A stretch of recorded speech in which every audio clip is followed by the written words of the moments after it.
forma de imagem que motive vocês a conhecer outros locais que vocês não conhecem ainda.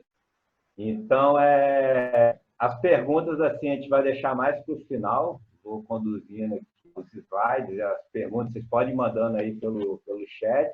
A Marfê e a Giane vai ficar ligada aí para poder administrar essas perguntas. E vamos tocar, galera. Nosso objetivo aqui, então, destinos de escaladas no Espírito Santo, né? Essa apresentação aí, ela vai ter como base o guia, né? O guia Escalada Capixaba, um livro aí que eu lancei no ano de 2017 e que ele reuniu todo o potencial do Espírito Santo. Traz tanto a parte histórica, de 70 anos de história, com todas as vias inclusas, desde 1947 até 2017. Então, nós vamos ser guiados aí através desse livro, porque ele está dividido, né, num lance aqui que eu vou mostrar para vocês, então a gente vai conduzir dessa forma. O Espírito Santo, a gente está na região sudeste do Brasil, e quando eu tive a ideia de fazer esse livro abrangendo o estado inteiro, foi uma coisa, na época, assim, há 10 anos atrás, até meio inocente, né? Depois eu vi o tamanho da roubada que eu estava me metendo. Então, assim, o estado querer fazer um apanhado da escalada de um estado inteiro foi uma coisa muito trabalhosa. Foi um processo aí de 10 anos, com 2 anos muito intensos, montando toda a parte de diagramação. Por que eu estou falando isso? Porque na parte de diagramação, eu entrei num contexto que eu teria que dividir o estado por regiões. Então, eu peguei o mapa da divisão regional do Espírito Santo. Então, nós temos 4 regiões aí, a região norte, que vai estar com os slides verdes, né? Nós vamos ter várias escaladas. Na região central, que pega Patina, pega Pan. Essa é a região central. A região norte pega Águia Branca, Novécia. A região azul, que é a metropolitana, pega a Grande Vitória, Vila Velha, Domingos Martins. A região sul, que é o amarelo aí, pega a parte ali do complexo do Itabira, do Frade a Freira, né? Então, a gente vai conduzir em cima dessa divisão regional aí do Estado. Então, nesse apanhado aí de 70 anos de história, eu consegui incluir no livro, né? O livro ele tem 43 municípios que contemplam vias de escalada aqui no Estado. Desses 43 municípios, nós temos vias divididas em 206 locais. Esses locais não necessariamente são montanhas. Quando eu falo locais, eu estou falando uma falésia, ou um paredão, ou um bloco, ou um setor. São locais, né? 206 locais em 43 municípios. Desses 206 locais, nós temos mais de 1.000 vias, 1.078 vias até 2017. E, lógico, o movimento não para das conquistas, nós tivemos várias outras conquistas. No Espírito Santo, a gente tem o privilégio de ser contemplado por uma geografia, uma geologia magnífica para escalada, e nós conseguimos praticar aqui desde escalada em boulder, big wall, esportiva e tradicional. Então, nós temos aí 264 vias tradicionais, mais de 500 esportivas, 4 vias de big wall e mais de 200 linhas de boulder, né?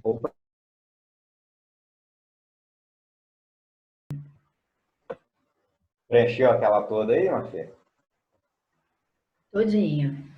Tá jóia. Então, vamos lá. Então, a gente tem essa divisão regional, né?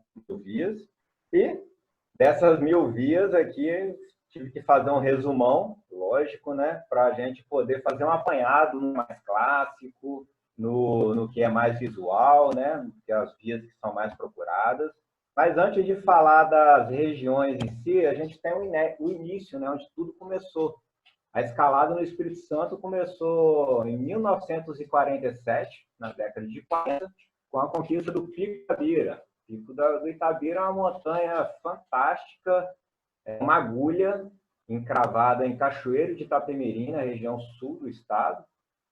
Essa conquista ela foi uma conquista não só muito importante para fazer o marco inicial da escalada capixaba, mas essa conquista ela também entrou no circuito brasileiro, porque por mais de 10 anos ela se tornou, ela ficou concretizada como a escalada mais difícil do Brasil.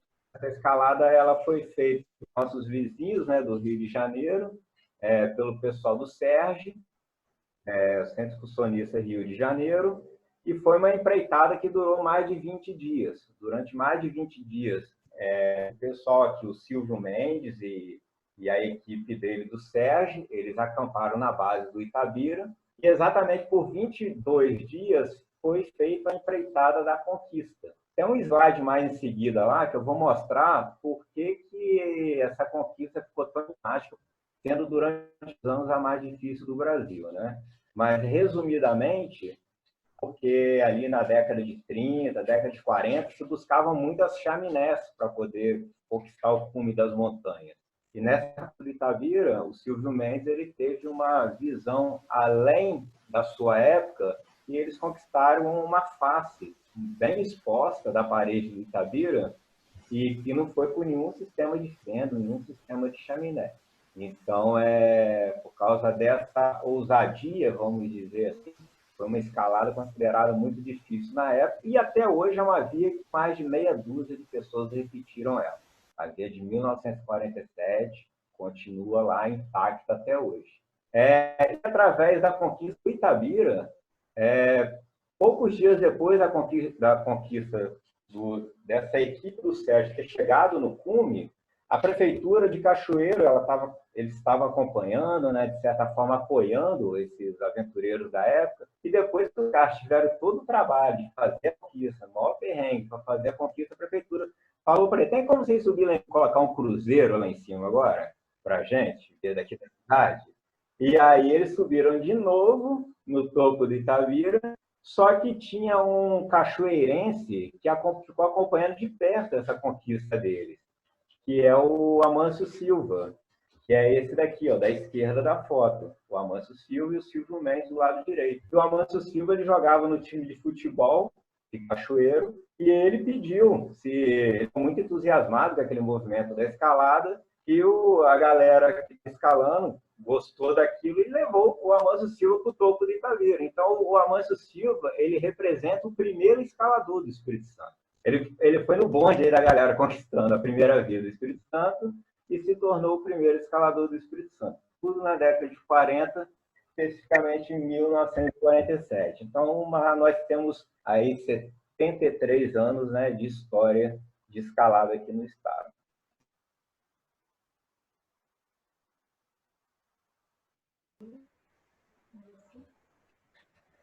Vamos lá, então. Depois da década de 40, a escalada se propagou aí nas décadas de 50, 60 e 70, e como a maioria sabe, nessa época a escalada, os equipamentos eram...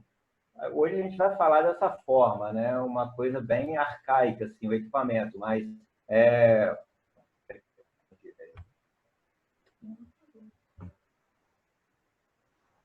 Opa, voltei. Então, o que acontece? Então, assim, o que essa galera escalou nas décadas de 40, 50 e 70 aqui no Brasil, o que essa galera teve ousadia de fazer, as vias que eles conquistaram, do nível técnico que eles conquistaram na época, essas vias elas se tornaram emblemáticas e praticamente intocáveis, porque, assim, na época, os caras tiveram, os escaladores, escaladoras, né? Tiveram uma visão assim que hoje, com a tecnologia de equipamento que a gente tem, essas vias são pouquíssimo repetidas. Pouco repetidas por quê? Porque são vias ousadas, né? Principalmente relacionadas ao grau de exposição. Então, assim, é de ficar de cabelo em pé. Quando a gente vai lá e repete uma via dessa, com sapatilha, com equipamento móvel, altamente tecnológico hoje em dia, imaginar que a galera estava de bota, no máximo de chute, corda de sisal. Então, assim, você fazer uma viagem no tempo, na hora que você está escalando, você colocar isso na mente é realmente de tirar o chapéu para esses pioneiros da escalada brasileira, né? Então, essa parte histórica eu fiz questão de fazer esse apanhado no livro, de resgatar essas histórias.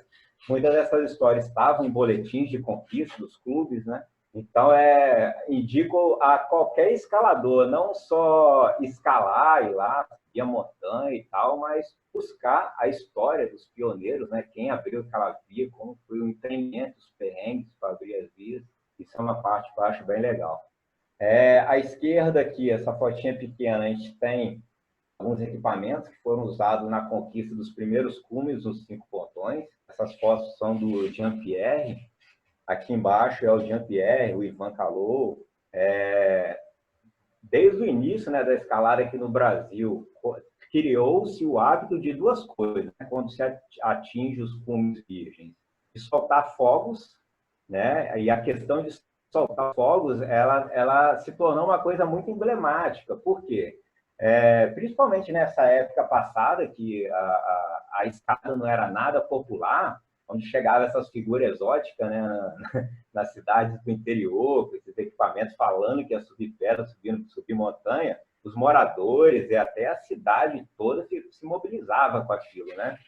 Então, essa questão de soltar os fogos se tornou uma coisa muito curiosa, porque era a comunicação dos escaladores para mostrar que eles conseguiram atingir o cume.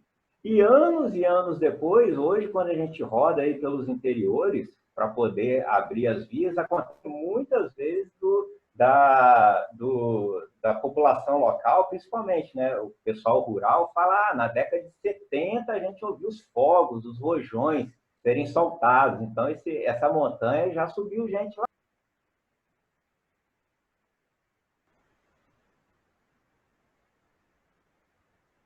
Uma quedinha no Crux aqui, ó. Crux tecnológico está fogo. Crux da montanha é mais fácil, hein? Também acho, é bem mais fácil que o Cruz da Montanha. Essa tecnologia só dando banda na gente, né? Colocamos aqui a internet, vamos ver se agora rola. Vamos lá, tá contigo. A tela toda aí? Tá sim. Beleza. Desculpa aí, galera. É culpa da tecnologia, não é minha não, hein? Vamos lá.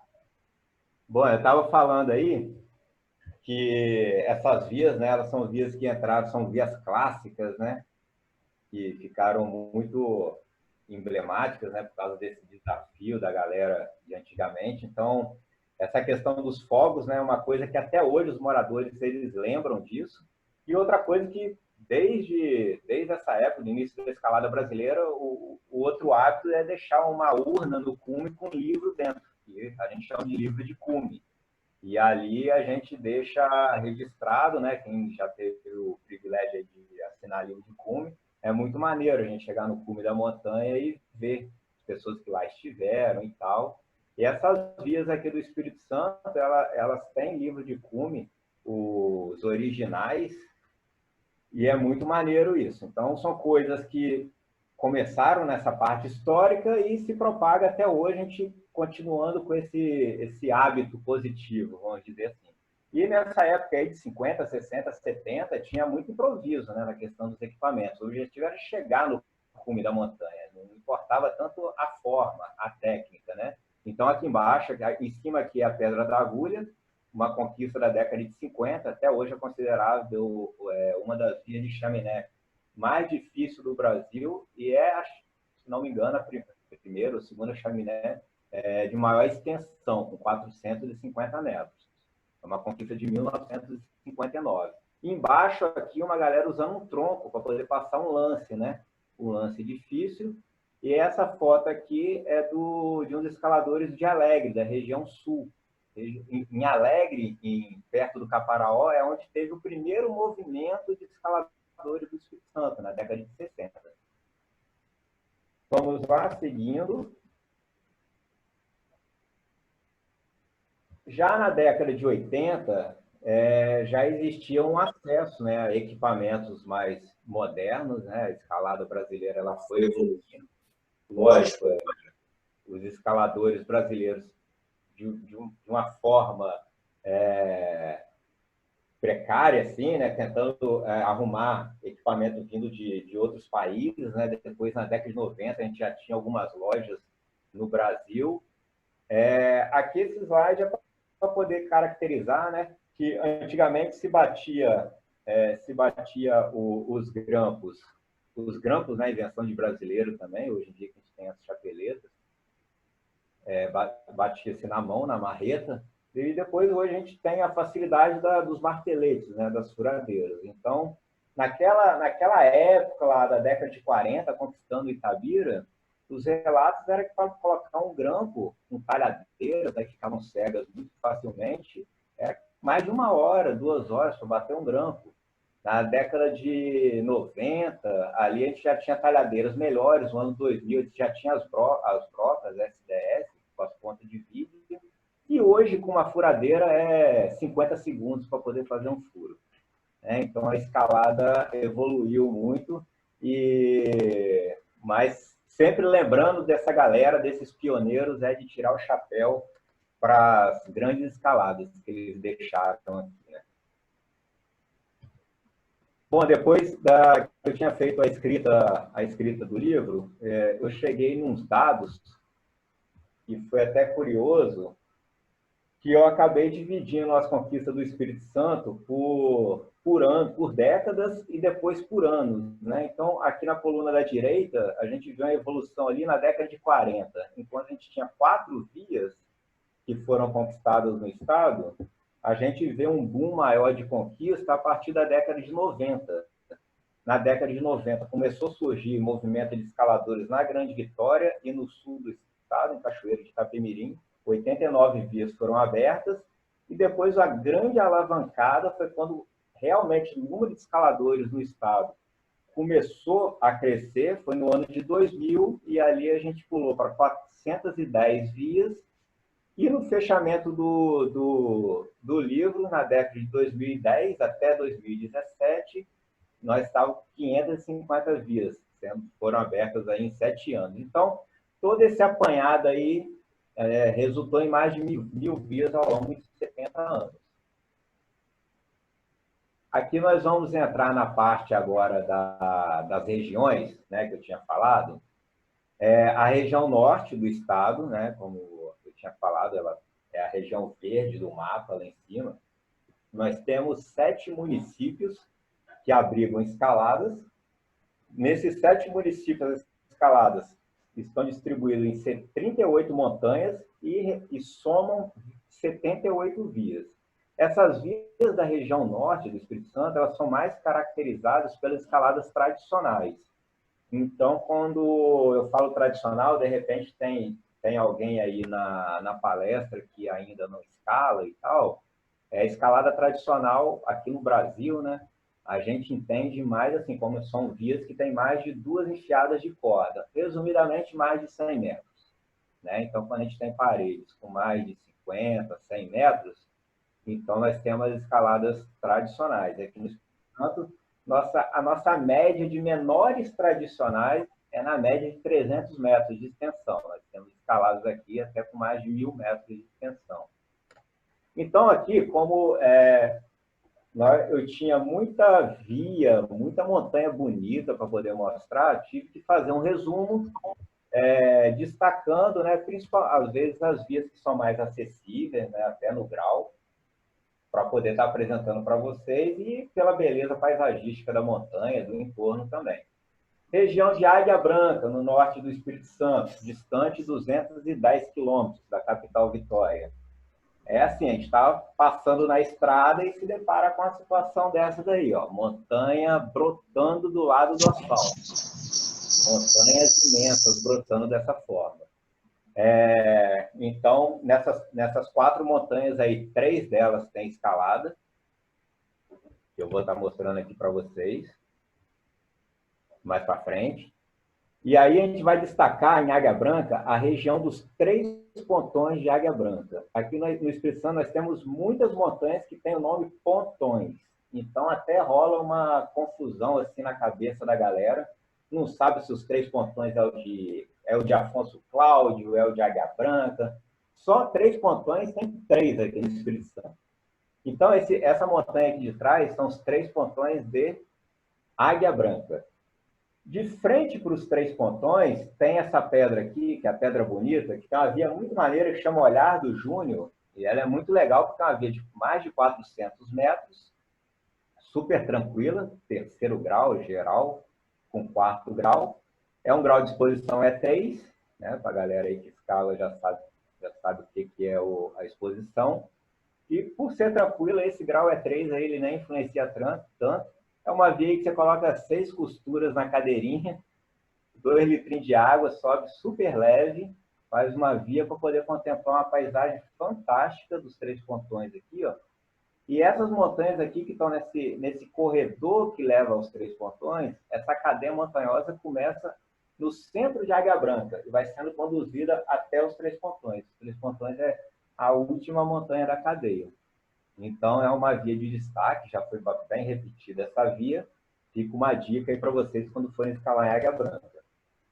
Uma outra via em Águia Branca é a Café com Boi, fica na Pedra da Jabuticaba, fica do lado da rodovia. Tá? Essa parede ela brota do asfalto praticamente. Caminhadinha de 10 minutos está na base.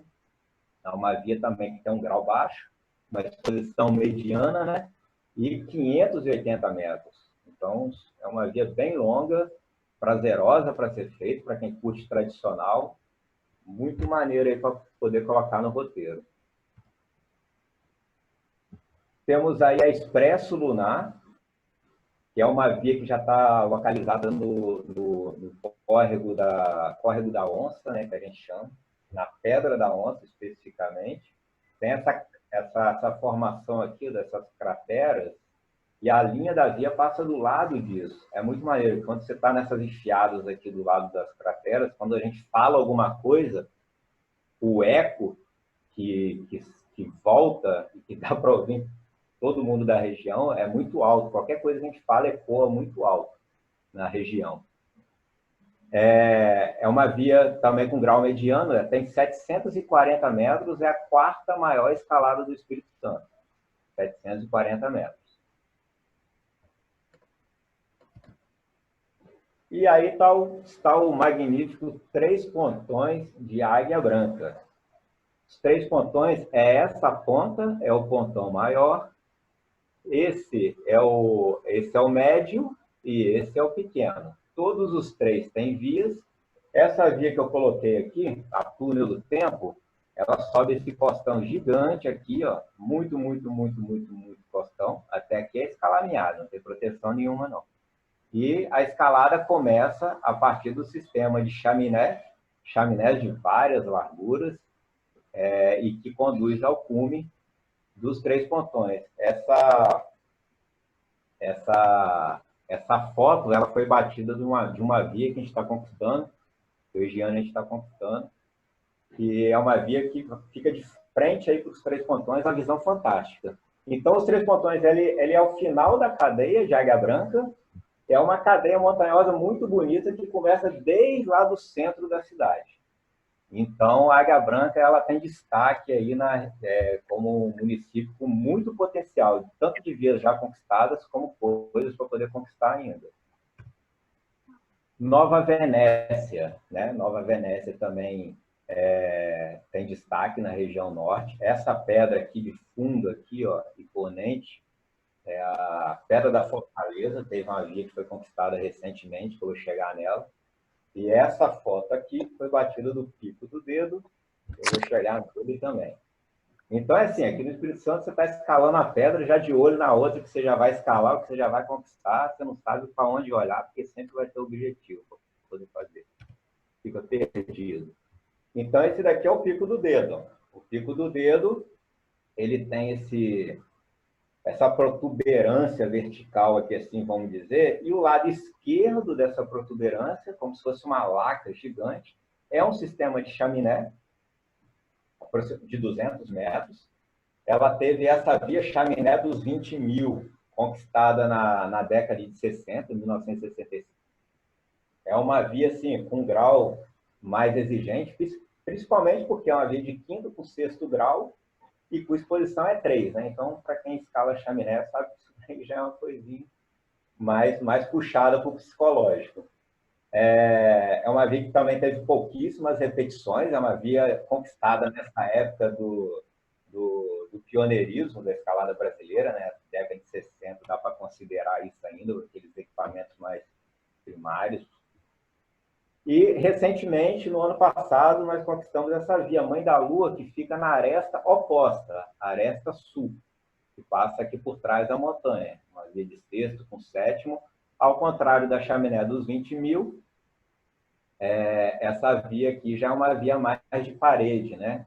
Mais na parte exposta da montanha, tem uma chaminé, mas a maioria dela é uma escalada técnica por fora, do sistema de fenda.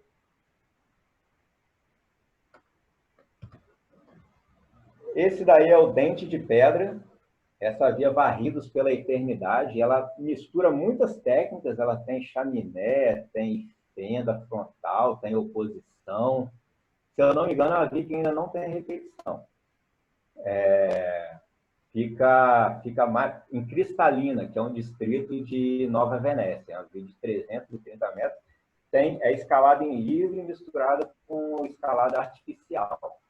Uma escalada que está lá aguardando uma primeira repetição. E essa daqui é a via que eu tinha falado, que foi conquistada recentemente na Pedra da Fortaleza, mais de 700 metros. Se tornou aí roteiro de filme, né? Sem Limite Filmes, foi lançado recentemente no Off. A via chama A Resistência, que é uma história bacana, indica a galera assistir o filme para poder ver a história dessa via. E é uma via, possivelmente, um dos bigols mais difíceis do Brasil, né? Os conquistadores, a galera do Paraná, deu um 10º grau para a via com mais de 700 metros. Então, bastante exigente. Esses porta-LEDs aqui, eles estão armados no final de uma agulha frontal do paredão. Tem muita escalada para cima desses porta-LEDs ainda. Bom, na região central do Espírito Santo, nós temos 8 municípios que comportam escaladas, distribuídos em 36 montanhas, em mais de 100 vias. As vias da região central também, na sua maioria, são escaladas tradicionais. Uma coisa curiosa é que existe uma ligação de cadeias montanhosas que se chama Monumento Natural dos Pontões Capixabas. E essa cadeia, ela liga os municípios de Pancas e Águia Branca. Então, começa desde Águia Branca e vai até Pancas, 2 municípios vizinhos, um corredor de montanhas que você olha e não tem fim. E a maioria delas não tem escaladas. Essas escaladas na região norte, região central, aliás, começaram a ser mais conquistadas a partir do ano de 2000, mas tem muita coisa ainda para poder ser explorada. No caminho para o norte, né, está essa região central, e a gente passa do lado da rodovia. O município que a gente passa, indo para a região central, indo para a região norte, que está mais acima, é Ibiraçu. E aí, do lado da rodovia, a gente tem essa Pedra do A2, que é uma via bem legal de ser feita, uma via de 250 metros. Está do lado da rodovia, caminhadinha de acesso tranquila também, 70 quilômetros fica da capital, Vitória. Embaixo, Guandu, temos a montanha que mais se destaca, é o Pontão de Ibituba. É uma escalada aí da década de 90. Se eu não me engano, só teve uma repetição até hoje. Essa via está nessa aresta aqui. Ó. Essa via está nessa aresta. Essa aresta da esquerda aqui não tem nenhuma via, não.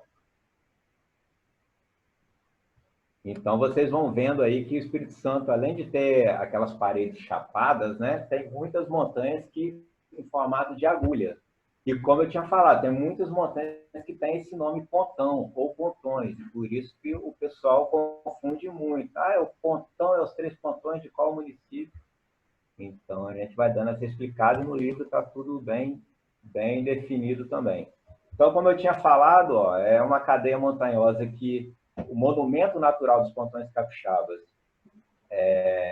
está enquadrado dentro de uma UC, né, uma modalidade de unidade de conservação, o Monumento Natural, e liga os municípios de Pancas a Águia Branca. Muita montanha nesse corredor. Em Pancas, nós temos tem diversas vias, né? Então, assim, aqui no Espírito Santo, a gente às vezes costuma falar assim, divide as escaladas tradicionais de duas formas, escaladas de face e escaladas de aventura, vamos dizer assim. Escaladas de face são mais essas paredes, né? Que são com proteções fixas, né? Escaladas geralmente em agarras ou aderência. A gente tem muita via aqui de agarrência, vamos dizer assim, que é a mistura de agarra com aderência. E as escaladas de aventura, e essas escaladas de face que eu estou falando, dentro da tradicional, são escaladas que a maioria delas não precisa de equipamento móvel. Então, você sobe com costura, equipamento básico de parede, de tradicional, escala mais leve, que são as escaladas mais frequentadas, né? Quando eu falo escalada de aventura, que o Espírito Santo tem muita também, seriam aquelas escaladas mais arrojadas, que misturam tanto trechos de face, quanto fendas, chaminé, vegetação, trepa-mato, que envolve uma logística maior, envolve, às vezes, alguns imprevistos, né, de demorar muito mais, você ser obrigado a dormir na parede. Então, são escaladas que requerem uma logística maior.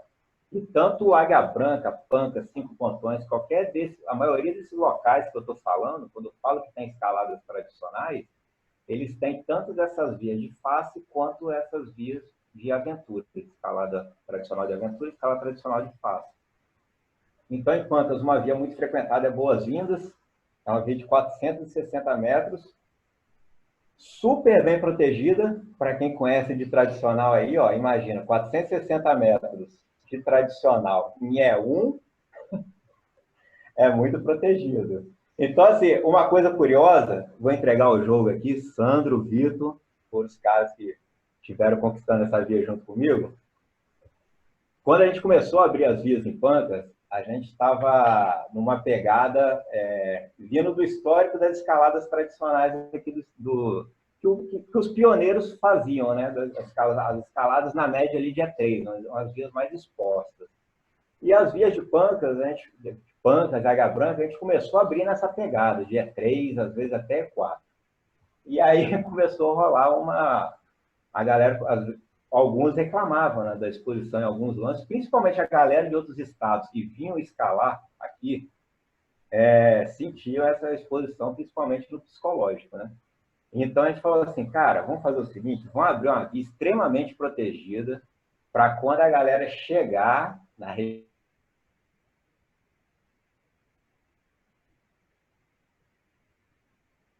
região central, se aclimatar, a experiência é boa, vai lá, escala essa via e depois entra nas vias ali que estão os graus de exposição mediana. Então, tacamos mais de 400 metros em E1 e essa via se tornou, botamos esse nome de Boas-Vindas, se tornou a via mais escalada ali de Pancas mesmo. O pessoal vai nela para poder testar a qualidade da rocha, o psicológico, e depois escala as outras vias. Essa via face oculta é uma das que tenho, assim, particularmente, minha opinião, tem um dos visuais mais bonitos ali da região do Monumento Natural, dentro de Pancas. Essa via ela está enquadrada dentro das 50 Clássicas, que é o livro do Flávio da Cinti da Flon. Dentro das 3 vias do Espírito Santo que entraram no livro, essa via está lá, via face oculta na Pedra da Cara. Uma via aí de 300 metros com grau ali bem acessível, né? Terceiro com quarto também já teve bastante repetição. Essa montanha bonita aqui atrás, ó, da Gaveta, ela tem 2 vias e 2 vias ainda sem repetição. Já são escaladas mais nesse empreendimento aí de escalada de aventura. Bom, na Pedra Cará, é uma pedra de muito destaque ali no sítio Cantinho do Céu, onde geralmente é o acampamento da galera que vai escalar.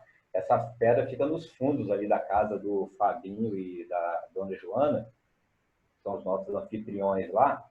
E essa pedra, desde quando eu comecei a frequentar Pancas lá, sempre me chamou muita atenção, mas sempre ficou no deixa para depois, por saber que ia dar muito trabalho. Aí, em 2015, junto com o Sandro, o Fabinho e o Soldado, nós conquistamos a Sol Invicto que é uma via muito mista, assim, mistura grau em livre, artificial. Esses trechos artificial dela, na Conquista, a gente conquistou em artificial de cliff, mas ela já foi repetida, a maioria das passagens já foi repetida em livre. Então, é uma via que, possivelmente, o que está em artificial ainda, porque só teve uma repetição até agora. Teve algumas tentativas e uma repetição mais recentemente. E é uma via de que dá para fazer em um dia, mas também você pode optar por uma estratégia de dormir numa parte mais acima, dentro de uma matinha suspensa, em rede, para poder fazer em 2 dias mais tranquilo.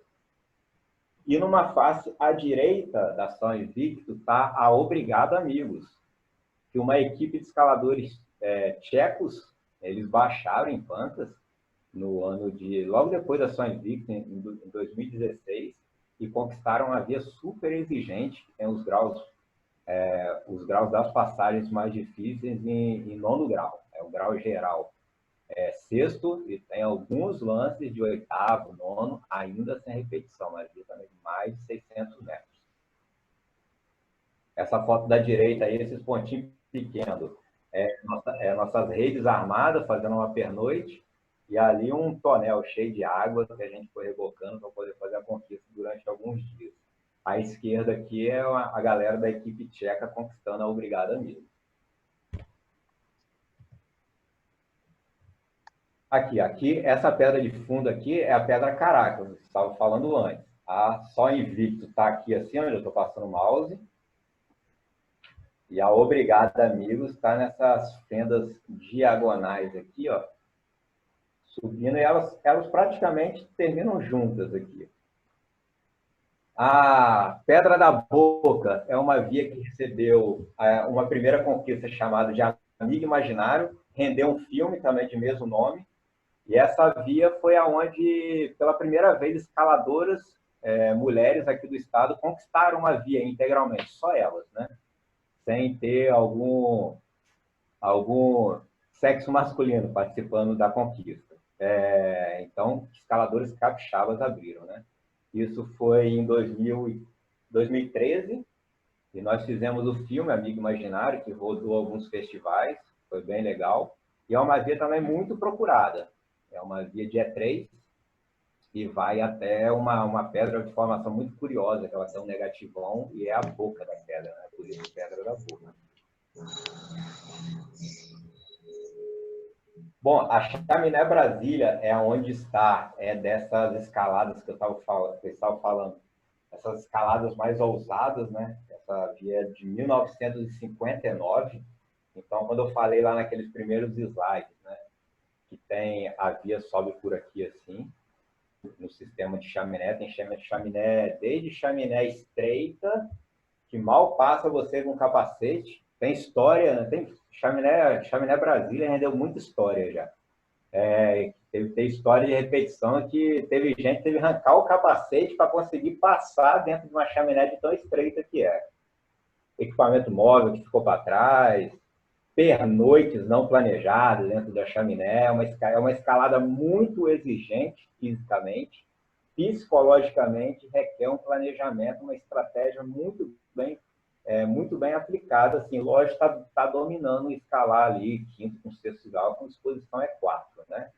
Por isso que eu falei que tem as vias, né, conquistadas na décadas iniciais, 40, 50, 60, 70, são vias que conquistaram lá E4, exposição E4, com os equipamentos arcaicos da época, e hoje, com a tecnologia de equipamento que nós temos acesso, são vias pouquíssimo repetidas, né? E isso prova o grau psicológico, principalmente, que os escaladores antigamente tinham, né?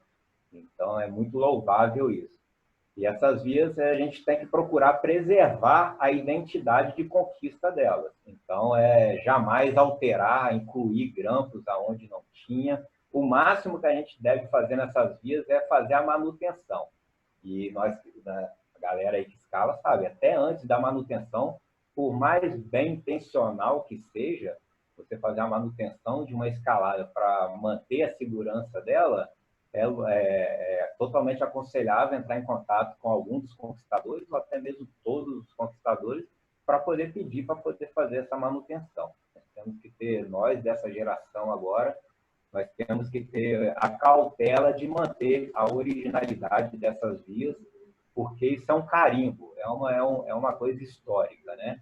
E tem escalada para todo mundo. Se hoje eu, você, a gente não tem condição de ir lá escalar uma via dessa de E4, vai ter um parque de diversões imenso no Espírito Santo e no Brasil, para escalar outras vias, até chegar no nível de ir lá e tentar uma empreitada dela. O que eu quero dizer, na moral da história, é que não devemos jamais alterar a originalidade das vias, por mais bem intencional que seja, somente com a autorização dos conquistadores.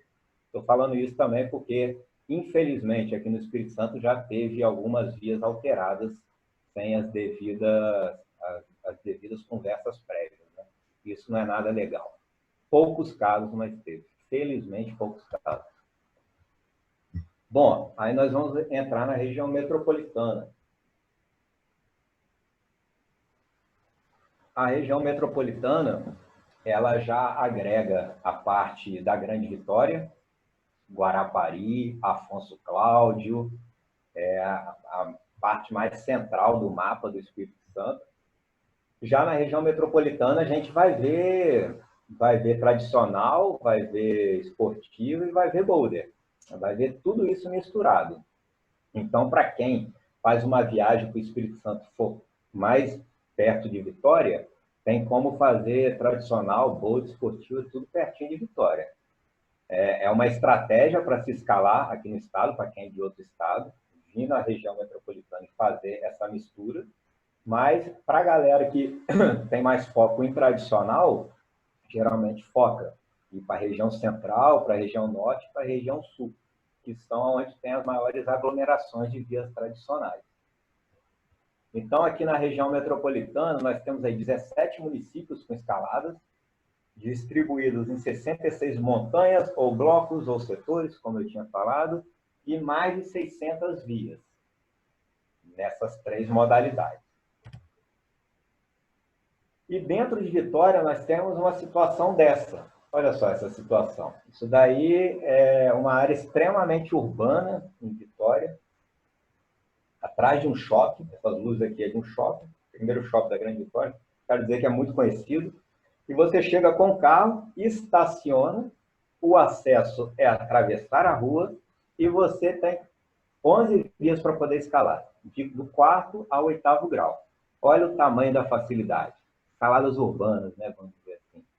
E, além disso, a base é gramada e tem iluminação artificial. Então, a Pedra da Ilha do Boi, por muitas décadas, que já vem sendo um point de encontro do pessoal durante a noite, depois de um horário de trabalho semanal, para poder encontrar, para poder escalar as vias, para poder trocar ideia, para poder fazer amizade, para poder marcar as trilhas do final de semana. A Pedra da Ilha do Boi, ela já foi palco também das primeiras reuniões para fundar 2 clubes, um clube e uma associação. Então, é um local muito famoso e que tem muita carga histórica aqui no Espírito Santo. Atravessando a ponte, a Pedra da Ilha do Boi está mais ou menos aqui, ó, que eu tinha mostrado. Essa ponte, que é a terceira ponte, ela liga o município de Vitória a Vila Velha. Atravessou a ponte, na hora que você já está passando na ponte, vindo de Vitória, olhou para o lado esquerdo, Morro do Moreno, e do lado direito, o Convento da Penha, 2 cartões postais do município de Vila Velha. E o Morro do Moreno, existe um carinho especial em cima dele, porque ele é caracterizado assim como o campo-escola da escalada capixaba. O fato de estar encravado dentro de uma região metropolitana, com mais de 60 vias,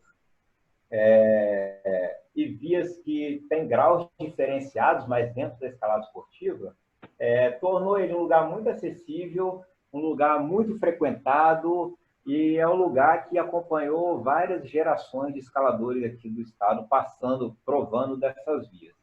Então, são mais de 60 vias no Morro do Moreno, dividido em 3 setores, a galera que frequenta sabe, né? Os setores testa, boca e barriga da macaca.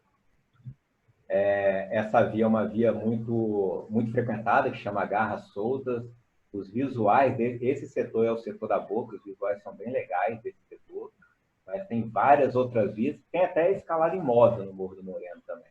Pouca escalada imóvel, mas tem. A maioria das vias do Morro do Moreno, elas são vias curtas, geralmente na média de 10 metros, algumas de 15, são em placas verticais e agarras pequenas, regletes. As vias são caracterizadas por serem são muito vias de movimentos técnicos, né? Não tem nada muito atlético de força e muito menos de resistência, porque as vias são curtas, não são negativas, são verticais. Então, são vias que têm aqueles segredinhos, aqueles movimentos específicos, bem técnicos, para poder fazer os cruces delas. No município de Serra, que faz parte da Grande Vitória, fica perto de Vitória, Serra, tem o Calogi, que é um setor mais novo. O Calogi está abrigando mais de 80 vias. A característica do Calogi, ele se tornou o local que reúne a maior quantidade de vias exigentes atleticamente, vias difíceis dentro do grau esportivo. Tem via de 9º e até 10º grau no Calogi. A maioria, a grande maioria das vias é na faixa de 7º, 8º grau. E para a galera que curte esportiva, é o local assim mais frequentado da Grande Vitória, daqui do Espírito Santo, para a prática de escalada esportiva, é no Calogi. Uma coisa legal do Calogi, que tem o 3º andar, que é uma placa amarelada, de tom alaranjado. Até uma dica aí, para quem é de fora ainda, não conhece, quando vocês estiverem andando aqui pelo Espírito Santo, passando nas rodovias, quando vocês verem uma face de uma montanha aqui no estado, que ela é meia amarelada ou alaranjada, pode saber que aquilo ali é um trecho negativo, né? Infelizmente, a maioria dos negativos do Espírito Santo, a rocha aqui, a predominância é o granito e o gneiss, e essas partes negativas, alaranjadas, amarelas, dessas rochas nossas aqui, elas são podres. Ou as agarras quebram, ou são lisas. Então, o Calogi, ele foi um achado dentro da escalada esportiva aqui no estado, porque ele tinha uma placa dessa amarelada e que as agarras, elas conseguiram abrigar vias negativas. Então, é um local de destaque na escalada aqui do Espírito Santo para a escalada esportiva. O Complexo de Viana foi um local que foi descoberto no ano de 2005. Até 2005, a escalada esportiva aqui no estado, ela resumia basicamente 2 locais, em um bloco, uma falésia em Cachoeira de Itapemirim e em Vila Velha, no Morro do Moreno. E a galera que curtia escalada esportiva na época já fazia as vias desses locais com muita frequência.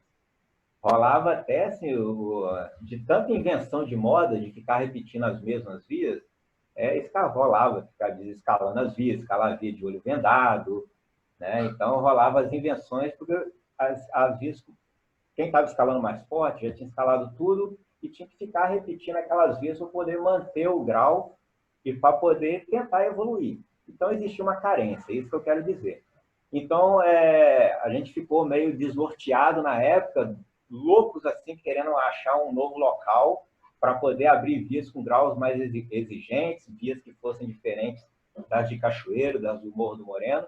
E, numa ocasião, do nada, assim, nós achamos o Complexo de Viana e batalhamos por algum tempo para poder abrir as vias, principalmente nessa falésia aqui de fundo, que é o setor principal.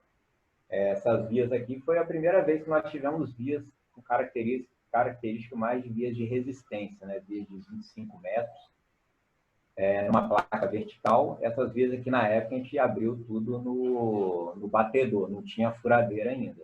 Quando a furadeira chegou, uns anos depois, que teve um boom com muito mais vias no Complexo de Viana. E o Complexo de Viana tem esse setor, que é o setor principal. Aqui, onde está o Eduardo escalando, é o setor do relacionamento, e tem um outro setor, que é o setor do estacionamento. São 3 setores que formam o Complexo de Viana, com 39 vias, que vai do 4º ao 9º grau. Então, para quem curte a escalada esportiva, tem Viana também faz parte da região metropolitana, né, da região da Grande Vitória. E aí, para a prática do boulder, um dos locais de maiores destaques aqui no estado é Guarapari. Guarapari é uma cidade litorânea, muito conhecido pelos vizinhos aí, pelos mineiros. E em Guarapari existe uns blocos, uma concentração de blocos à beira-mar, nessa praia, que chama Praia dos Padres, com mais de 20 boulders, né? Existem linhas exigentes, linhas mais acessíveis nesses blocos, alguns blocos altos, assim, ó, mas a maioria das vias são em blocos menores. Uma característica dessa escalada em boulder aqui em Guarapari é que a rocha é muito abrasiva. Então, para quem escala lá na Praia dos Padres, mão cheia de esparadrapo e muito crash pad, hein, galera? A base é toda rocha e qualquer aterrissagem de queda aqui de mau jeito não é legal. Então, pensou em escalar boulder na Praia dos Padres, quanto mais crash pad poder levar, melhor, mais seguro. Então, você tem ali escalada em boulder na beira-mar, que você chega com uma caminhadinha de 10 minutos nessa Praia dos Padres, depois de estacionar o carro. Uma escalada extremamente acessível, ou se você quiser, você tem a 1.200 metros da costa, 1.200 quilômetros da costa do município de Vitória, tem a Ilha da Trindade, né, que é a ilha mais distante no território nacional, pertence ao município de Vitória, e há poucos anos atrás teve uma equipe de escaladores do Rio de Janeiro, junto com capixabas, Sandra, André Ilha, Kika, se eu não me engano, Miguel, ou outra pessoa que estou esquecendo o nome, desculpa, fizeram uma investida na Ilha da Trindade e abriram as primeiras vias, né? Tinham 9 vias até quando eu tinha catalogado, vias de 40 a 125 metros, nessas formações vulcânicas, né? Muito bonita, exótica, diferente da realidade que a gente vê aqui. Porque a predominância dessas escaladas na Ilha da Trindade são vias imóveis.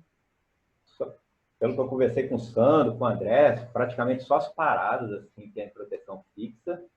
Mas a Ilha da Trindade, como muitos sabem, é uma área que só permite acesso à marinha, a pesquisadores. Então, para eles conseguirem essa investida lá para fazer essas conquistas, escaladas, foi muita parte burocrática envolvida.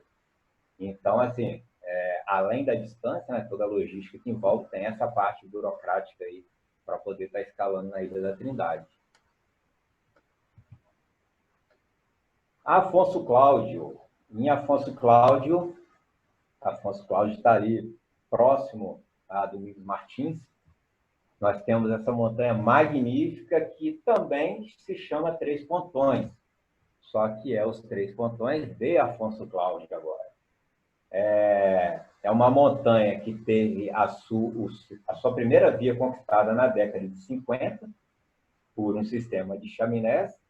Hoje, essa montanha tem outras vias, vou mostrar um pouco mais adiante aqui, mas a predominância das escaladas dos Três Pontões, ela se caracteriza, eu poderia dizer, naquela situação que eu tinha falado das escaladas tradicionais de aventura, né? Exige um planejamento, uma logística maior, porque são escaladas que demandam uma caminhada de aproximação, são escaladas em móvel, são escaladas em fenda, em chaminé. Então, na pegada mais aventura, essas vias. Então, aqui, ó, em Afonso Cláudio, essa rocha aqui, muito exótica, ela é o dedinho. O dedinho, voltando no slide anterior, é essa agulha, que ela está separada aqui da montanha principal, né? Essa agulha ela foi conquistada em 1995 por uma via que se chamou Inferno na Torre. O nome dessa via é porque no decorrer da conquista, enquanto a galera estava conquistando, eles foram fazer um rango num platô, que é mais ou menos esse platô aqui assim, e um fogareiro explodiu. Teve um início de incêndio, o Gilberto e o Roberto Cristão estavam num platô, ancorado num platô, não tinha para onde correr, e tiveram que fazer um improviso totalmente no momento de pânico ali, para o fogo não se alastrar pela montanha. Nada de grave aconteceu, mas por isso que eles batizaram o nome de Inferno na Torre. Então, Inferno na Torre está aqui nessa montanha do fundo, no dedinho dos 3 pontões, e ela também faz parte do livro 50 Clássicas do Brasil. É uma via que ela tem o grau em livro em 5º grau, né? Esse A1 aqui, durante muitos anos, essa parte aqui, assim, ó, é até hoje, né? Tem a possibilidade de fazer em artificial, grampo sobre grampo, uma enxada inteira, de aproximadamente 40 metros, mas há poucos anos atrás, a geração mais recente agora, o Dante e o Fabrício Amaral, eles livraram, né? Livrar é quando o que é feito artificial é encadenado em livre, né? Escalando em livre. Então, pode-se fazer tanto em artificial, em A1, quanto em livre, que vai virar um 7C, o grau que eles deram na época. E aqui de frente, para o dedinho, tem a garganta seca, que é uma via de escalada em fenda, imóvel, né? Fenda frontal, coisa rara aqui no Espírito Santo, uma via de destaque, sexto com 7º grau. E essas vias, elas caracterizam o resumo do que pode ser feito nos 3 pontões. Tem diversas outras vias em todo o entorno da montanha, são 3 pontas, né? 3 pontões. Cada via tem sua característica, mas sempre são essas escaladas que envolvem mais empenho de logística e domínio de proteção móvel. Aqui, a Pedra da Lajinha é onde ela engloba a maior escalada do Espírito Santo. A gente conquistou essa via em 2015, em 2 investidas. O nome, eu não consigo concordar com o nome da pedra no diminutivo, porque a pedra é imensa, e aí a pedra faz uma mensuração assim, para o diminutivo. Então, a Pedra da Lajinha é um local que esse cume ele é acessível também por caminhada, né? Nós quando nós conquistamos essa via, nós não chegamos no cume Virgem, a montanha já era famosa em Afonso Cláudio, era muito famosa, ele é o ponto culminante de Afonso Cláudio, e nós demos o nome nela de O Tempo e o Vento. É uma via que tem o grau geral em 5º grau, nós demos, 7A é o grau do Crux. Existe um A1, mais ou menos aqui assim, ó, onde foi batida essa foto, nós chamamos de espigão, que é essa parte aqui, ó, é a parte mais vertical da montanha e a parte mais exigente, né? É uma via de E3 e é uma via que dá para se fazer em um dia. Já teve algumas poucas repetições dessa via e já foi provado que dá para fazer esses 1.150 metros em um dia. Logo, uma semana depois que nós tínhamos feito a conquista, ainda com pó na pedra, já teve a primeira repetição. Um fato curioso dessa conquista, que eu lembrei agora, foi que foi feita em 2 investidas. Eu, Sandro e Fábio Guerra, se eu não me engano, na primeira investida. E aí, na hora que a gente começou, nós vimos que tinha uma parede de mais de 1.000 metros de extensão para poder ser conquistada. E aí, na hora que eu comecei a guiar para poder começar a primeira enfiada da via, conquistar, na hora que eu encostei a furadeira ficou. A furadeira estragou. Aí foi um momento de derrota, a gente sabia que tinha uma parede imensa pela frente e a furadeira tinha estragado, deu um tilt lá, não era problema de bateria.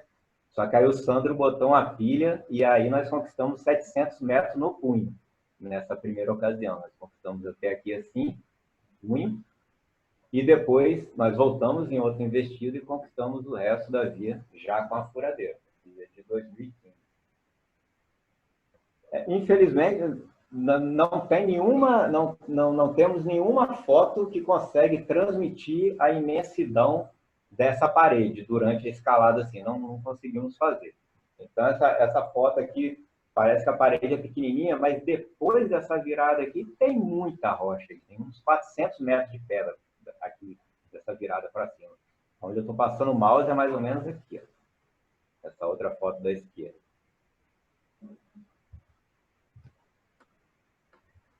Em Itarana, depois de 2010 ali, teve uma maior quantidade de vias sendo abertas. Itarana é uma cidade, um município que está no caminho, indo para uma montanha que já é mais conhecida dentro da galera de escalada, que é os Cinco Pontões, que faz parte de Itaguaçu. Então, Itarana é passagem para poder ir para os Cinco Pontões. Um destaque aí, dentro de Itarana, Itarana também comporta todas as vias, são vias tradicionais, mas um fato curioso é o nome dessa parede, Parede dos Sonhos. Né? Da mesma forma que eu falei que existia uma dificuldade há 10, 15 anos atrás de existirem vias esportivas negativas no estado para a galera evoluir, o Espírito Santo também era um pouco carente em escalar em fendas. Né? Chaminés tem, agora a fenda para poder escalar em oposição, para poder escalar frontal, com equipamento móvel, com encaixe, eram raras as escaladas. E a gente não tinha escaladas integralmente em fenda. Geralmente era uma mistura, uma via de face, né, proteção fixa e alguma fendinha isolada no decorrer da parede para possibilitar a escalada imóvel. E aí, numa época mais recente agora, o Naoki rondando por essa região, eles, junto com uma outra galera, avistaram essa parede e viram que tinha um monte de fenda. Aí ficaram deslumbrados com a possibilidade da escalada imóvel, começaram a investir, abriram várias vias, e o nome se tornou Parede dos Sonhos por causa disso, porque era uma coisa que a gente já almejava há muitos anos, ter uma parede que integralmente, uma montanha que integralmente ela tivesse vias para escalada imóvel. Né? Então o nome é por causa disso. São vias que vão do 4º ao 7º grau, tem graus aí de lance crux lá mais exigente, do 8º, e são escalados aí entre 100 e 250 metros. Tinha seis vias até a época de catalogar no guia. Essa montanha é a montanha que eu falei, né, que são 5 pontões. Né? Particularmente, eu tenho um carinho especial por essa montanha. Eu viajo nas histórias dessa montanha desde quando eu era moleque, que comecei a escalar, que eu procurava ter acesso aos boletins dos clubes para poder ver como é que foi as conquistas das primeiras vias na década de 70. E é a via que eu considero a via mais bonita, a montanha mais bonita, mais exótica do estado. Né? Isso daqui é uma visão aérea batida pelo piloto de parapente, o Márcio Lemos, que cedeu essa foto aí para o livro, uma foto muito bonita. E aqui a gente está vendo uma parte dos 5 pontões. Né? Tem um outro slide ali que eu vou explicar melhor. Aí um fato curioso é que os 5 pontões ele faz divisa entre 2 municípios. O município de Itaguaçu, à esquerda, e Laranja da Terra. A linha de divisão, ela passa assim, ó, em cima dessa face aqui, ó. Em cima dessa face aqui. Onde está o mouse aqui é o ponto culminante dos 5 pontões, que é o pontão maior. E depois essa linha ela vai rasgando para o outro lado da montanha. Então, essa parte esquerda aqui está dentro do município de Itaguaçu, e a maioria da galera que vai visitar os 5 pontões para passear ou vai escalar, acessa pelo município de Itaguaçu. Mas a maior porção dos 5 pontões, inclusive o ponto culminante dos 5 pontões, está em Laranja da Terra. Aí até puxando o gancho agora, eu lembrei de uma situação, já teve algumas situações de o pessoal me perguntar, por causa do livro, Baldinho, mas eu achei que montanha tal estava em tal município, né? Então, aí rolou uma situação de quando eu fui catalogar essas montanhas, de que muitas dessas montanhas, não do Espírito Santo, né, Brasil afora, acredito que no mundo, elas fazem divisa territorial, divisa entre municípios, estados, né? Então, você tem a linha que corta ali em cima da montanha e a montanha vai, em tese, né, pertencer a 2, 3, 4 municípios. Então, só que como eu dividi o guia em regiões e depois a subdivisão é em municípios, eu tinha que escolher em que município que eu iria catalogar essa montanha e, consequentemente, suas vias. Aí a forma mais justa de se fazer isso, nessas montanhas que tinham divisão territorial, contei com a ajuda do Sandro, ele que fez toda a parte de captar coordenadas geográficas, de fazer mapas no guia. E aí a gente definiu que aonde estaria o cume da montanha, o município que abrigasse o cume da montanha, é aonde a gente colocaria dentro daquele capítulo no livro. Então, os 5 pontões, ele está lá dentro do capítulo de Laranja da Terra por causa disso. A maior parte dele está em Laranja da Terra e o ponto culminante também. Então, assim como os 5 pontões, assim como Frade a Freira, tem outras situações. Os 3 pontões de Águia Branca também acontece isso. E várias outras montanhas têm divisão territorial. Então, vamos lá. Isso daqui é uma visão aérea, né? Agora, presta atenção nessas 3 pontas aqui que eu estou rodeando com o mouse. Vamos para o próximo slide. Ali onde eu estava rodeando com o mouse são essas 3 pontas aqui da esquerda. Ó. O que dá o nome 5 pontões é a visão, você olhar a montanha pela face sul, essa foto da esquerda. E cada uma dessas pontas aqui, elas têm nome. Então, nós temos aqui a foca, a primeira da esquerda, o filhote da foca, filhote da foca aqui, a língua de boi, o pontão rachado e o pontão maior. Né? São as 5 pontas, sendo que o pontão rachado e o pontão maior, eles têm escaladas mais acessíveis, e essas 3 aqui, a foca, o filhote e a língua, são escaladas que foram conquistadas no decorrer da década de 70, entre 71 e 76. E são as escaladas naquela pegada que eu falei das escaladas pioneiras, né? Daqui do Espírito Santo. São escaladas que elas têm principalmente um grau de exposição exigente e elas têm a particularidade que alguns aí vão saber que é aqueles grampinhos de 1/4 Stubai, né? Os grampos austríacos, né? Que alguns escaladores tiveram acesso e na década de 70, 80, abriram algumas vias no Brasil desses grampos. Então, essas escaladas têm grampos originais e da década de 70, né? Então, são vias bem exigentes, principalmente psicologicamente, tem poucas repetições. A foca, o filhote e a língua.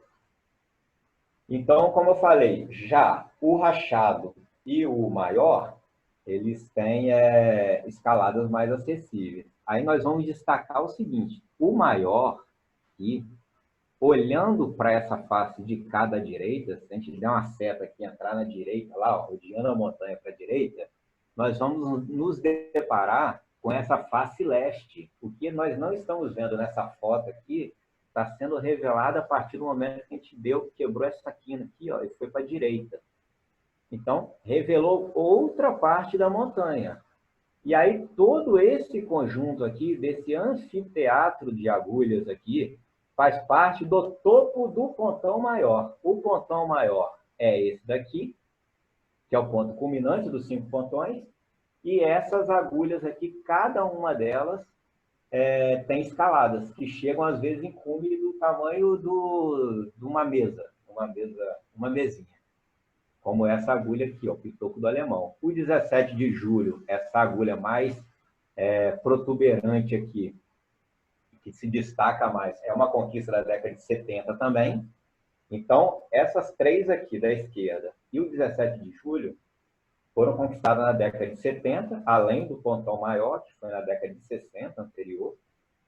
E todos os outros pequenos cumes aqui do topo do pontão maior foi conquistado numa pegada mais recente agora. Enquanto essas vias tinham grampinho Stubai de 1/4, grampos, né? Essas vias mais recentes dos 5 pontões são vias mais protegidas e com chapeletas, né? Então, os 5 pontões, ele agrega uma parte aí que é a história, né? Tanto a história passada quanto o presente. Então, existe 2 gerações de escaladas nos 5 pontões e isso é muito interessante. Então, aqui, ó, Isso daí, cada foto dessa é uma revelação extra. Eu estou falando só de 5 pontões, porque 5 pontões é uma montanha magnífica. Aqui já é outro ângulo, ó, olhando o 17 de julho. Você vê que é uma ponta que ela desponta lá para o negativão. Essa parede aqui tem uns 300 a 400 metros. Inclusive, além de escalar dos 5 pontões, é ponte também de highline e de base jump. De cima do 17 de julho já teve alguns saltos. Aqui, ó, outro ângulo do 17 de julho. E aqui tem essa foto aqui que tem algumas das pontas isoladas que formam o pontão maior, que é o complexo do pontão grande. Tem 8 vias lá em cima. Elas são vias curtas, de 10 a 90 metros, de quarto a sexto grau. Então, a gente tem, cada ponta dessa tem uma via. O Pitoco do Alemão, a Onda, o Mirante, o 17 de julho, o Pontão Gêmeo, o Pontão Casagrande.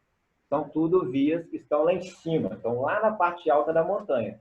Apesar de serem vias curtas, elas são vias exigentes. Exigentes por quê? Porque demanda uma logística de aproximação para chegar nessas vias. Você tem que primeiro escalar o pontão maior, depois rapelar uma face dele, fazer duas séries de rapéis, de 40 metros aproximadamente, para chegar nessa matinha, para poder acessar essas pontas. Você acessa essas pontas, depois tem que ter deixado corda fixa, nesse onde você rapelou, esses 80 metros aproximadamente, depois tem que jumariar de volta e rapelar o pontão maior. Então, apesar de serem vias curtas, são vias que demandam uma logística, um planejamento, um domínio aí de ascensão em corda, de estratégia mais na pegada da escalada de aventura. Os 5 pontões, ele tem essa característica como um todo.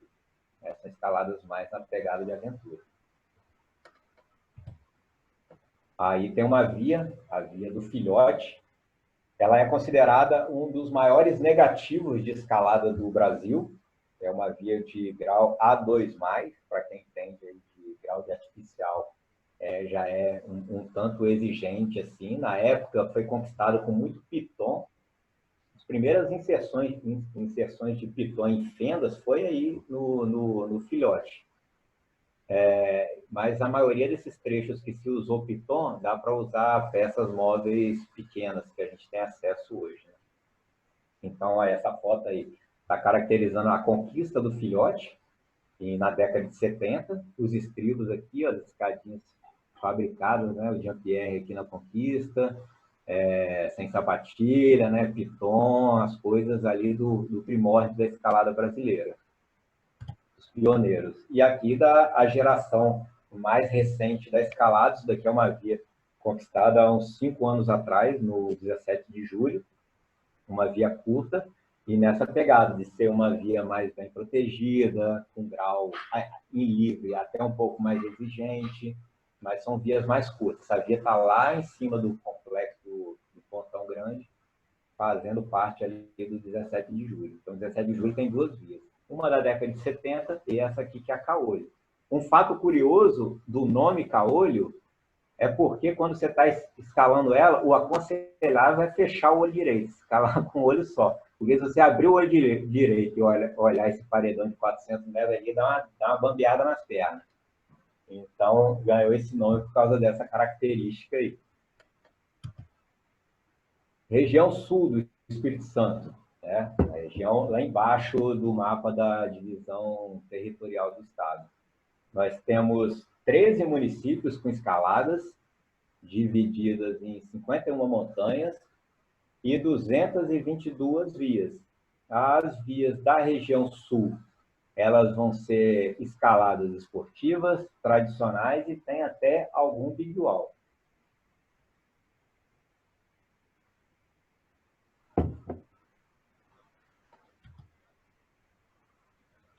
Ó, Vargem Alta, aliás, o Frade a Freira é uma montanha que se encaixa naquela situação que eu falei lá. O Frade a Freira faz divisão de 3 municípios.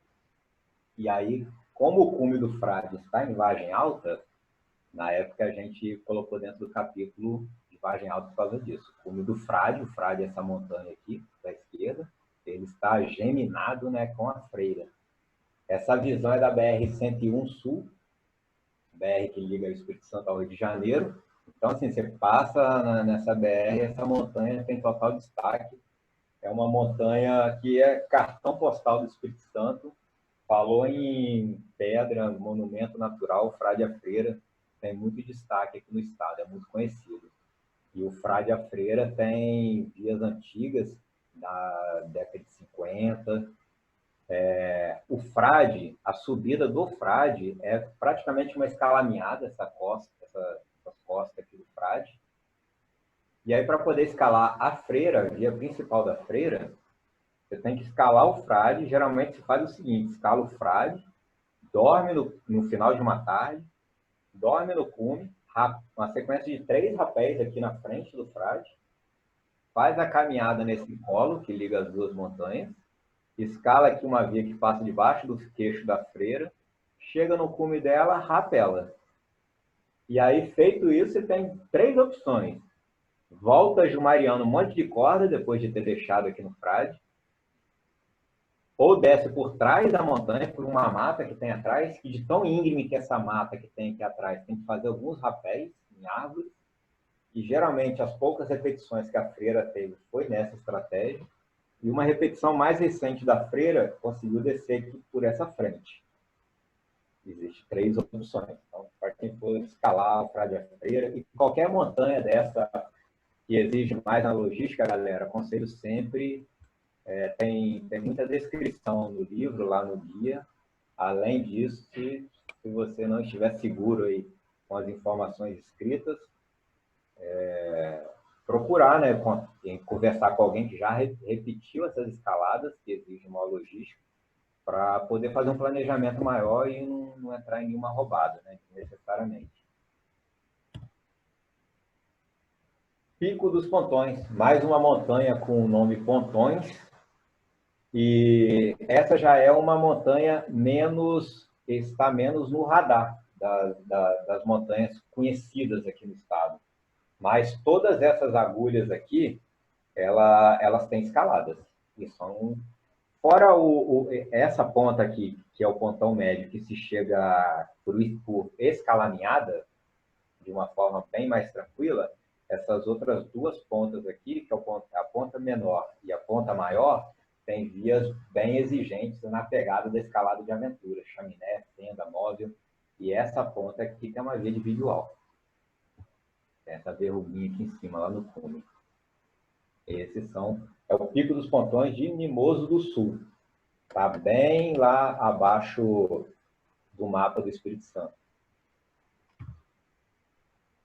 Então, o Espírito Santo ele tem essas formações diferenciadas, né, exóticas, e tem coisas curiosas, né? Por exemplo, aqui a gente tem Alfredo Chaves, a Cachoeira Alta. Do lado da Cachoeira Alta foi aberta 2 vias, uma via aqui na esquerda, Sombra e Água Fresca, e a Mona Lisa aqui do lado direito.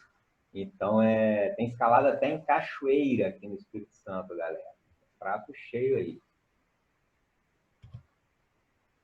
Em Castelo. Em Castelo é onde reúne a maior quantidade de vias da região sul. Em Castelo reúne tanto escalada tradicional quanto escalada esportiva. Aí nós temos destaque aqui para a Falésia de Apeninos, que tem mais de 40 vias, que vai do 5º ao 9º grau. Essas vias, elas estão na parte baixa aqui desse totem. Esse totem tem uma via, praticamente a única via na pegada da escalada tradicional, que vai aqui no cume dele, um sistema de chaminé que passa por aqui. Tem via desse lado do totem e do lado de lá. Mas as vias esportivas, elas estão na placa, na parte de baixo do totem, aqui assim, ó. São vias geralmente verticais, algumas com alguma leve inclinação negativa, mas tem mais de 40 vias. Esse local aqui, essa Falésia de Apeninos, anualmente recebe assim, um encontro de escalada que faz parte, que é a abertura de montanha, de escalada no Espírito Santo, acontece geralmente em Castelo, e a galera que vai no encontro ou escala aqui em Apeninos ou escala pelas vias tradicionais do município de Castelo. E aonde é a sede desse encontro é aqui, ó, no Complexo do Furlan. Aqui tem área de camping, aqui tem restaurante da família Furlan, que sempre recebe a gente muito bem, e a linda Cachoeira do Furlan fazendo plano de fundo disso tudo. Então, existem alguns blocos na parte alta ali da sede, e nesses blocos existe quase 20 vias, que vai do 7º ao 9º grau, vias esportivas. Tem nos blocos e tem na falésia em cima. Tem na falésia aqui em cima também, tem essas vias de 8º e 9º grau. Nos blocos os 7º e 8º, vias mais curtas. Então, é toda uma facilidade de acesso. Parou aqui o carro, estacionou, chegou ali fácil, escalou. Então, aqui no estado, para falar a verdade, tantas esportivas quanto muitas escaladas tradicionais têm os acessos muito fáceis. É muito raro a gente ter aqui algum local de escalada que vai demandar aí 1 hora de caminhada de aproximação. Vai ser raro isso. Tem via tradicional de 500 metros que você estaciona o carro, em 5 minutos você está escalando a via.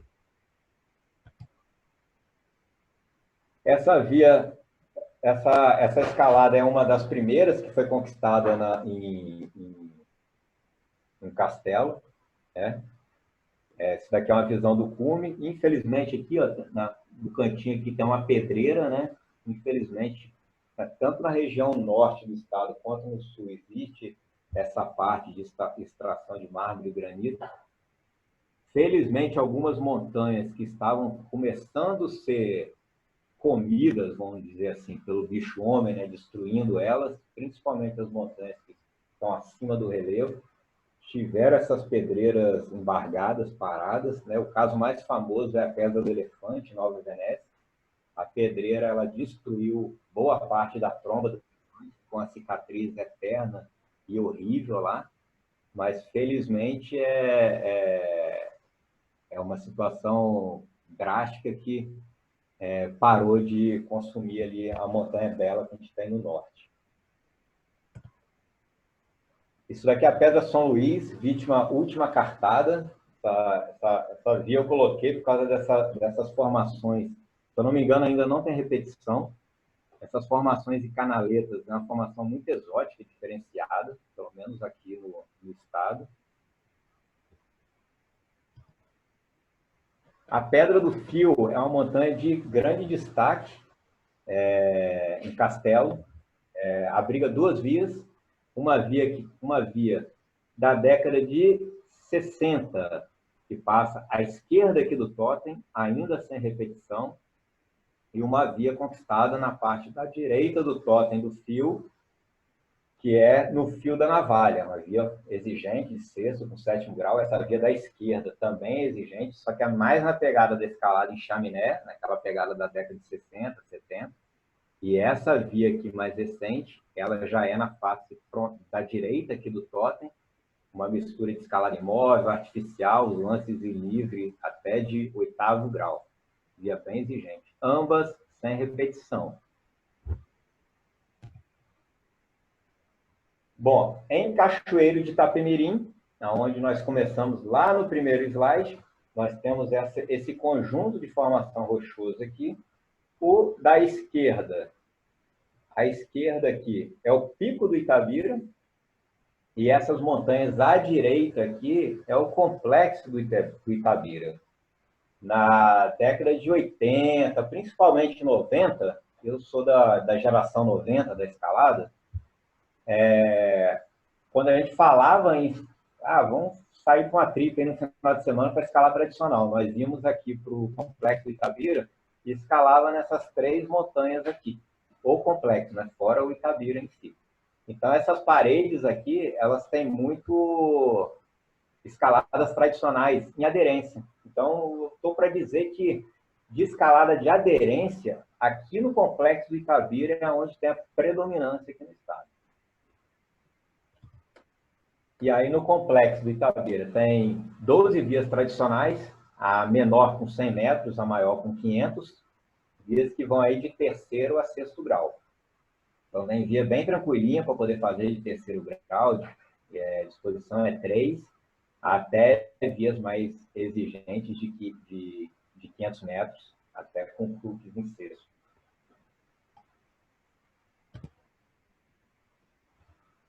Bom, no Pico do Itabira, fora... Aqui, vamos voltar um pouco na história. Aqui, assim, onde eu estou passando o mouse, aqui no Itabira, é a face que foi conquistada a via de 1947. A via da conquista do Itabira e a via que foi o marco inicial da escalada no Espírito Santo. Eu tinha falado que a escalada ela se tornou emblemática no Brasil porque o Silvio Mendes e os seus parceiros da época, ao invés deles conquistarem uma chaminé cá na esquerda que levava direto para o cume, que é essa chaminé cachoeira que foi conquistada só na década de 60 depois, eles tiveram uma visão além da época e resolveram conquistar essa face de parede sem nenhum sistema de fenda, praticamente, aqui do Itabira. E, para isso, usaram escadas, garateia, lançando um pedaço de corda na vegetação para poder vencer alguns trechos que não conseguia passar em livre. Também, na época, era bota que se usava, corda de sisal. Então, assim, foi uma escalada extremamente arrojada para a época e por 10, 12 anos ficou sendo a escalada mais difícil do Brasil. É a via, se chama Via da Conquista do Itabira, ou como é popularmente chamada, Via Silvio Mendes. E aí, depois da década de 40, em 60, foi conquistada a chaminé Cachoeiro, que é uma chaminé que rasga desde a base até o topo do Itabira, passa aqui à direita, que vai aqui fazendo um sistema com chaminés de várias espessuras, a via de quinto com sexto grau, e aqui na face exposta da montanha, numa parede de tom amarelado para alaranjado, como eu tinha falado, se vê amarelo, se vê laranja, é o quê? É negativo. Então, esse negativo aqui desse Itabira, ele é liso, e as agarras que tem são podres. Então, foi na década de por volta de 2010, não, 2005, foi 2005 mais ou menos, foi conquistada a face nordeste por uma galera de Petrópolis, e 12 anos depois, eu e uma galera daqui do estado fizemos a primeira repetição da face nordeste. Aqui é a foto na face nordeste, no lance crux da via, um crux artificial no caso, A2+.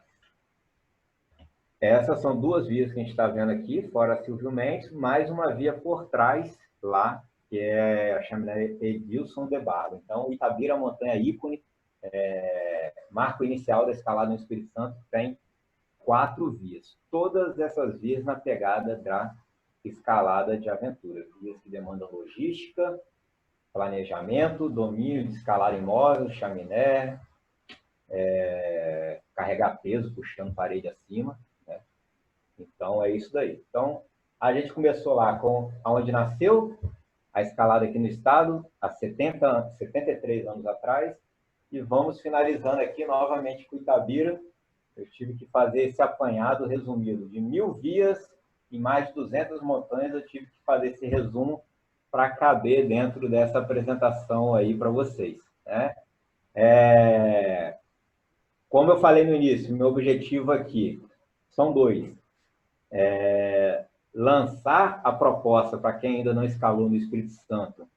Espero que eu tenha despertado a curiosidade em vocês vendo essas vias, essas montanhas bonitas. E para quem já escalou aqui, já escala, montanhas que ainda não frequentou, está descobrindo e escalando. Então, eu deixo esse convite aqui para vocês. Escalem no Espírito Santo e surpreenda-se. Quando eu fui fazer a escrita do livro, apesar de estar escalando há 25 anos aqui no estado, viajando pelos interiores, quando eu fui fazer o apanhado pelo livro, para escrever o livro, eu me surpreendi muito com coisas que eu ainda não conhecia, com coisas que eu ainda não escalei, por montanhas que eu ainda nem passei. Então, eu tive essa surpresa, e essa surpresa que eu levo para vocês. Só fazendo um adendo, uma observação, quero sim que vocês venham escalar no Espírito Santo, quero sim que a galera daqui do Espírito Santo escale, mas, por favor, Hoje, dia 26 de junho de 2020, estamos passando por uma pandemia drástica no Brasil e no mundo, e aqui no Espírito Santo a gente está no momento de pico. Então, espero que vocês se empolguem em escalar aqui, mas coloca toda essa apresentação aqui na manga, para num futuro, espero que breve, todos vocês possam desfrutar do potencial das montanhas e das escaladas capixabas, né? Infelizmente, tudo que eu passei agora não dá para a gente sair por aí escalando, e a gente segurar um pouquinho a onda para não levar e disseminar esse vírus para o pessoal do interior, né? Pessoal rural, que sempre abriram muito bem as portas, as porteiras para a gente estar frequentando essas montanhas. Não é justo a gente levar esse perigo para eles, né? Então, vamos aquietar, a gente sabe que as montanhas não vão sair de lá, né? Vamos só estar cada dia lendo mais, buscando mais informação, para quando tudo isso passar, nós podemos desfrutar desse potencial da escalada capixaba. E aí tinha o pessoal do SEB fez uma divulgação aí de uma surpresa que eu ia fazer, que muitos conhecem, né? Para quem ainda não conhece, existe um livro que reúne todo esse potencial, todas essas 1.078 vias, 1.078 escaladas, um livro de 700 páginas, e hoje, para quem está assistindo aqui, a apresentação, a palestra, até às 23h59, corre lá no site escaladacapixaba.com.br/agora, porque é agora mesmo. Hoje, de 150, leva por 97, essa situação aí, o livro, hein? De 150 por 97, desconto em 35%, cartão, parcelado em 12 vezes. Entra lá no site, mas tem que colocar esse /agora para poder ter acesso à promoção, que vai até a meia-noite de hoje. Beleza, galera? Então, esse daí é o resumo da nossa apresentação. E a Giane está aqui do meu lado. Dá um oi, ó. Ela está aqui, mas está ligada no movimento de vocês. Ela estava fazendo um apanhado aí, como é que está eu não pude dar atenção, não olhei chat em momento algum. E a Mafê, aí do SEB, elas estavam aí vendo o que a galera estava comentando e tal, então vamos bater esse papo aí para a gente tocar mais um pouco. E aí, Mafê? Muito legal, Baldi, muito legal. Só fiquei com mais vontade ainda de voltar onde eu já fui, de conhecer o que eu não conheci. Ainda rolou uma Black Friday no final? Uma coisa boa. Isso aí. Muito legal. A Giane separou aí algumas perguntas, eu não sei. Eu separei uns comentários aqui. Tem muita gente do Espírito Santo assistindo. Vários amigos seus que fizeram comentários aqui. Tem alguma pergunta aí que você tenha separado, Giane? Valeu. Então, o perguntou quem estuda tecnologia, pediram para contar a história da sua avó, a comemoração do aniversário dela, muito legal. Tá, vamos lá, Yuri. Yuri foi meu aluno. Aí, Yuri, quem descobriu Calogia? Então, Yuri, o lance foi o seguinte, eu acho que no final da década de 90, ou ali 2000 e pouco, eu e o Zé, Delim, uma galera que a gente já estava meio desesperado, querendo achar lugares novos assim na Grande Vitória, para poder abrir via. Na época, a gente tinha a mente mais voltada assim, para a escalada tradicional. E aí nós fomos até o Calogi, nem sabia, eu acho que a gente nem sabia como que era esse o nome. Foi depois que rolou essa descoberta desse nome da montanha. E aí a gente rodou para lá e para cá, eu andei aquela base toda ali com o Delim, com o Cauca. Eu não fui na ocasião com o Zé, não. O Zé foi em outra ocasião. E aí, na época, a gente não se motivou muito, porque a gente estava procurando linha para a via tradicional, e a face ali frontal do Calogia é vertical para negativo, né? Como a gente não tinha nível para poder escalar isso na época, a gente pegou e saiu fora. Aí o Zé foi lá e começou uma via, não lembro com quem, acho que com o Dudu, começou uma via em um outro totem, fora onde tem o terceiro andar ali, um totem mais à direita uma via com um sistema de chaminé e deu uma pausa na via, não levou para frente também. Aí depois o Japa, o Naoki, vem morar no Espírito Santo há mais de 10 anos. E aí rolou da gente comentar com o Naoki de que tinha essa placa negativa lá no Calogia. Aí o Japa já vinha com essa pegada da escalada esportiva, veio com a furadeira. Aí com a furadeira a gente já foi para Viana, abriu uma de via esportiva lá. E com a furadeira o Naoki, o Afeto, o Rebite, foram, junto com a ajuda de outra galera, foram abrindo as vias esportivas ali do Calogi. E hoje tem mais de 60 escaladas no Calogi, mais de 60 vias esportivas, além de ter outras vias, além de ter um pouco de via tradicional também. Qual outra? A história da minha avó, quem perguntou? Bom, perguntaram a história da minha avó, é porque a minha avó, eu sou do interior do estado, sou de Bom Jesus do Norte, divisa com o estado do Rio de Janeiro. E desde moleque, eu sempre fui moleque frequentador de roça, assim, e tal. Meus avós tinham um sítio, e essa coisa de escalar, de botar corda pendurada, eu comecei a fazer com 8, 9 anos de idade, por conta própria, sem acesso nenhum, não tinha ninguém lá no interior que fazia esse tipo de coisa. Eu abri uma revista, vi uma foto de uma pessoa pendurada e comecei a imitar os equipamentos, comecei a fabricar a cadeirinha na mão, para eu quando usar o olhinho com pingo de solda no meio, e comecei a fazer coisas que jamais vocês deveriam fazer hoje. Esse foi meu início arcaico na escalada. Eu estou falando isso porque minha avó sempre acompanhou isso, sempre viu, sempre se empolgou muito, sempre se empolgou na minha carreira de escalada, a minha evolução na escalada, ela acompanhou isso desde o início, junto com meu pai, com a minha mãe e minhas irmãs. Enfim, e quando a minha avó completou 80 anos, ela pediu de presente de aniversário, com 80 anos, ela pediu que fizesse um rapel, se eu podia levar ela para poder fazer um rapel. Com 80 anos, ela nunca tinha feito nada na rocha, absolutamente nada. Ela mora hoje em Guarapari, é uma pessoa muito guerreira na vida, sempre com muita disposição. E aí eu levei lá naquela pedra que eu mostrei, a pedra da Ilha do Boi, e ela fez de cara, curtindo, rindo, gritando, na vibe positiva. Fez um rapel lá na Ilha do Boi, e agora ela está me pedindo mais. Isso já tem alguns anos que rolou isso. E eu fiz um curta-metragem na época, que está no meu canal do Vimeo. É um curta-metragem que narra ela fazendo esse rapel lá. Então foi um momento marcante assim, para mim. Douglas Ferrari perguntou sobre o Rio da Pedra Torta em Água Branca, página 111. O Douglas, ele falou que era de Água Branca? Sim. Tá. O Douglas, lá na Pedra Torta, a única via, na verdade, que tem não é na frente ali da Pedra Torta, onde tem aquele negativo. A Pedra Torta ela tem uma parte mais por detrás, vamos dizer assim, que é onde tem uma via, que é antipasto. Está aí na página 111 do guia. Eu sei que você tem, depois dá uma olhada lá. É uma via que eu acho que não tem repetição, tá? 330 metros. Ela é uma via até muito legal, pelo que eu vi nas fotos, assim, nas imagens, que são vários sistemas de canaleta, que nem aquelas canaletas que eu mostrei que tem lá em Castelo.